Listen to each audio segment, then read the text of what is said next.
सकता है, मुझे नहीं पता, आप मुझे बताओ आप कहना क्या चाह रहे हो। कहता कि तेरा जो मसला है ना वो 7-8 के अंदर हल हो जाएगा। पहले मुझे लगा कि कोई 7-8 लाख की बात कर रहा है कि कोई 7-8 लाख के अंदर मेरा मसला हल हो जाएगा। मैंने कहा 7-8 लाख? कहता नहीं तू लाखों में ही रही। मैंने कहा 7-8 करोड़?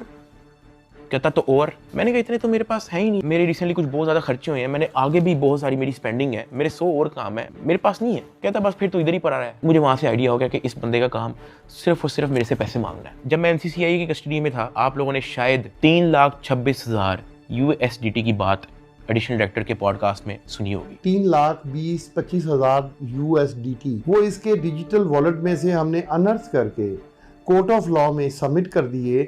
हमने इसके डिजिटल वॉलेट में से वो अपने वॉलेट में जो सरकार का होता है उसमें अनर्थ करके प्रॉपर उसको फर्द मकबूजगी बनाकर कर दिया। ये बहुत बड़ी अचीवमेंट है। उन्होंने दर्जनों पॉडकास्ट दे के ये बताया कि 3,26,000 USDT जो है वो हमने इससे बरामद कर लिए हैं। अब मैं आपको उसकी असल स्टोरी बताता हूँ कि वो क्या है। हवाला से मुझे इन्वेस्टिगेशन के लिए लेके जाते हैं कोई शाम के 7 बजे के करीब। आइयो मुझे कहता है कि अपना बाइनेंस का अकाउंट खोल। मैं अकाउंट खोल देता हूँ। मेरे अकाउंट के अंदर कुछ ट्रेड चल रही होती है जो मेरी सारी लॉस पे गई होती है, क्योंकि उस दौरान बिटकॉइन नीचे गया हुआ था। वो सारी ट्रेड मेरी लॉस में क्लोज करता है, मेरी फ्यूचर्स की ट्रेड सारी लॉस में क्लोज करता है, मेरा पर्सनल नुकसान करता है। सारे टोकन जो मेरे पास डॉज, बिटकॉइन, इथीरियम, मेरे पास दर्जनों टोकन और पड़े हुए थे, वो सारे क्लोज करके उसको USDT में खुद कन्वर्ट करता है और वो कहता है कि ये USDT ट्रांसफर कर। मैंने कहा सर इसकी क्या वजह है, आपने मेरा पर्सनल लॉस भी कर दिया है। कहता है कि तुझे अपना मसला हल करना है या नहीं करना। मैंने कहा कि सर लेकिन ये 3,26,000 USDT आपने ट्रांसफर क्यों करना है? जो भी आपकी इन्वेस्टिगेशन है आपके सामने, अकाउंट मैंने आपको दे दिया, उसका जीमेल मैंने आपको दे दिया, पासवर्ड मैंने आपको दे दिया, आपने ट्रांसफर इसको क्यों करना है? कहता है तुझे जितना कह रहे हैं उतना कर।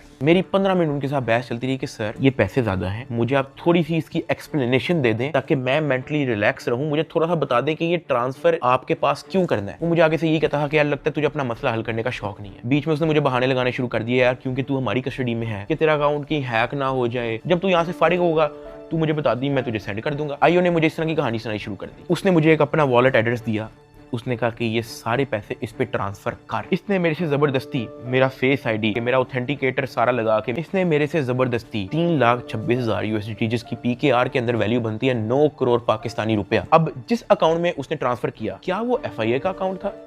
नहीं। क्या वो NCCIA का अकाउंट था? नहीं। क्या वो पंजाब हुकूमत, सिंध हुकूमत या किसी KP की हुकूमत या किसी भी गवर्नमेंट के इदारे की हुकूमत का अकाउंट